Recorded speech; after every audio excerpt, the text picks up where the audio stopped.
Ini hadis penting untuk angan-angan, untuk peringatan. Hadis yang diriwayatkan oleh Imam Abu Dawud dalam sunannya, ya, yang diriwayatkan oleh Abu Hurairah radhiyallahu anhu, di mana Rasulullah sallallahu alaihi wasallam bersabda, "Kana rajulani fi bani Israila mutawakhiyaini." Ada dua orang Bani Israel, dua-duanya laki-laki. Di zaman dulu ada dua orang laki-laki Bani Israel. Satu punya tujuan A, satu lagi punya tujuan B. Pokoknya tujuannya berbeda. Fakana ahaduhuma yudnibu wal akharu mujtahidun fil ibadah. Salah seorang dari mereka itu orang nakal, tukang berdosa. Sementara satunya lagi itu orang yang rajin beribadah. Fakana la yazalul mujtahidu yaral akhara ala dzambi fayaqulu aksir. Orang yang ahli ibadah ini nggak bosan-bosannya, sering aja ngamatin temennya yang tukang berdosa tadi. Kemudian ia bilang, aksir, hentikanlah, cukuplah. Dan itu sering banget. Nah, begitu juga pada suatu hari, fawajadahu yauman ala dzambin faqala lahu aksir. Suatu ketika temannya itu lagi melakukan dosa. Lalu ia mengatakan, aksir, cukup, berhenti sana. Jangan teruskan. Nah, karena saking seringnya tersebut, si temannya yang pendosa ini merasa diawasin, diintai terus. Lalu ia mengatakan, khallini wa rabbi. Sudahlah, biarkan aku mempertanggungjawabkan yang aku lakukan di hadapan Tuhanku. Abu ista aliyya raqiban. Apakah engkau diutus untuk menjadi orang yang ngawas-ngawasi, ngintai-ngintai? Mendengar jawaban tersebut, ahli ibadah itu mengatakan, faqala wallahi la yaghfirullahu lak. Demi Allah, orang macam kamu ini, orang kayak kamu ini, itu tidak akan sekali-kali diampuni oleh Allah.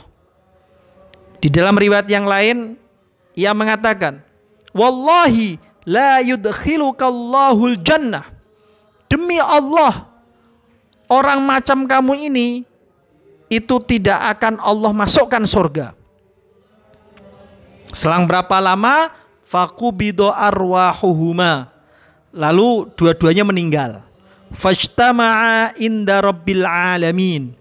Kemudian keduanya berkumpul di hadapan Allah Subhanahu wa taala.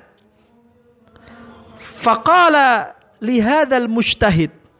Lalu Allah berfirman kepada orang yang ahli ibadah ini, akunta bi'aliman, apakah engkau merasa paling tahu tentang aku, paling ngerti? Au kunta ala ma fi yadi qadiran, apakah kamu ya itu paling tahu, paling merasa berkuasa tentang apa yang ada dalam genggaman kekuasaanku? Surga neraka kan milikku. Seolah-olah kamu yang paling tahu, paling menentukan surga. Wa qala lil mudnib. Lalu Allah berfirman kepada orang yang pendosa tadi, idhab fadkhulil jannata birahmati. Ya sudah, kamu masuk surga aja dengan rahmatku. Kenapa? Karena ia meyakini bahwa ketika ia mengatakan khallini wa rabbi, biarkan aku mempertanggungjawabkan hal ini kepada Tuhanku. Artinya di sela-sela ia berdosa, ia masih punya nilai iman, masih punya keyakinan bahwa Allah lah Tuhan segalanya.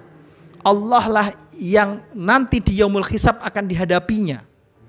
Ada iman di dalamnya ini. Maka secercah iman ini menjadi sebab munculnya rahmat Allah Ta'ala dan orang ini masuk surga. Lalu bagaimana keadaan ahli ibadah tadi yang merasa sok suci tadi, merasa paling tahu? Wa qala lil akhar, kemudian Allah berfirman kepada orang yang ahli ibadah tersebut, idhabu bihi ilan nar, masuklah kamu ke neraka.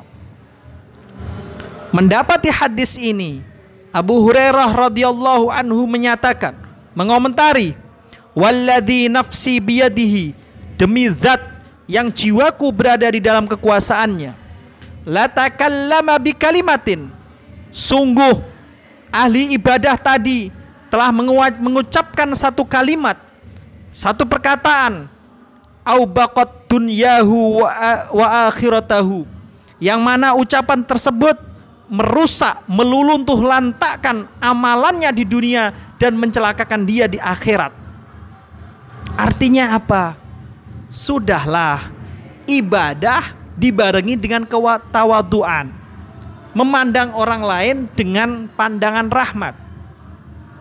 Karena kita tidak tahu si pendosa tadi itu apa yang di benak dia, apa yang dialami dia, kita tidak tahu. Kalau mau mengingatkan, ya sesekali saja. Kalau terus-terusan orang merasa sebal, merasa diintai, merasa dipojokkan, dia sebal. Tetapi bagi kita lama-lama akan menjadi ujian. Kita merasa suci, merasa paling benar, merasa paling mengerti Tuhan lama-lama. Nah, ini hal yang berbahaya yang harus kita hati-hati dan selalu berpikir terlebih dahulu sebelum berkata-kata.